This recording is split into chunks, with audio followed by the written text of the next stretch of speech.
Bonjour Laurent Cuny. Bonjour. On vous connaît plein de talents, vous avez dirigé l'ONJ, vous êtes auteur de plusieurs ouvrages, vous avez écrit un opéra jazz, etc. La liste est encore longue, vous faites de l'enseignement évidemment.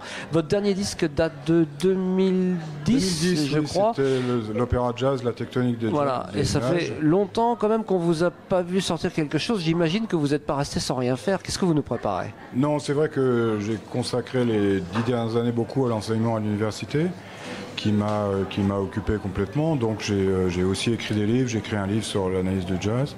Et puis du côté musique, c'était surtout cet opéra, la tectonique des nuages, donc on a enregistré en 2010, qu'on a joué un peu avant, et qu'on va rejouer en 2015 à Angers Nantes Opéra, sous sa forme opératique définitive, ce qui n'a pas été le cas jusqu'à présent. Alors, quid de votre actualité?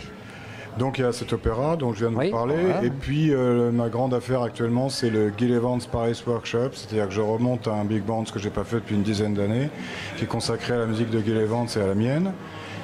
Mais je vais la jouer uniquement avec des gens qui ont 30 ans de moins que moi, c'est-à-dire la génération des 25-30 ans qui sont extrêmement talentueux. Donc l'idée est de jouer non pas les Gil Evans de l'époque Miles Davis, mais au contraire du répertoire plus tardif, qui permet beaucoup plus de latitude dans le jeu d'orchestre, et puis de voir comment ces gens qui n'étaient pas nés quand cette musique s'est faite peuvent l'entendre et la jouer. Quelques noms?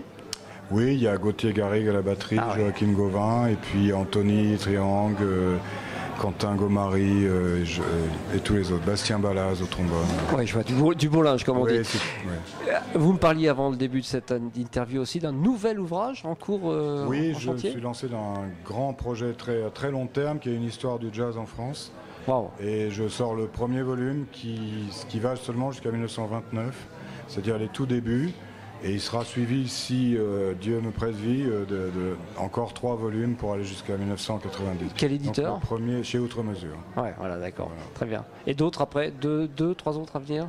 Oui, a priori 3 autres volumes, ensuite 1930, 44, puis 45, 59 et 60, 90. Ah, et j'en ai pour 7-8 ans. Oui, je crois bien, il y a du boulot, effectivement. Donc déjà le premier concerne la naissance. Quoi. Alors on est à Marcillac, là, enfin on est plutôt dans votre hôtel, vous venez de jouer sous la pluie, vous êtes un vieil habitué de Marcillac?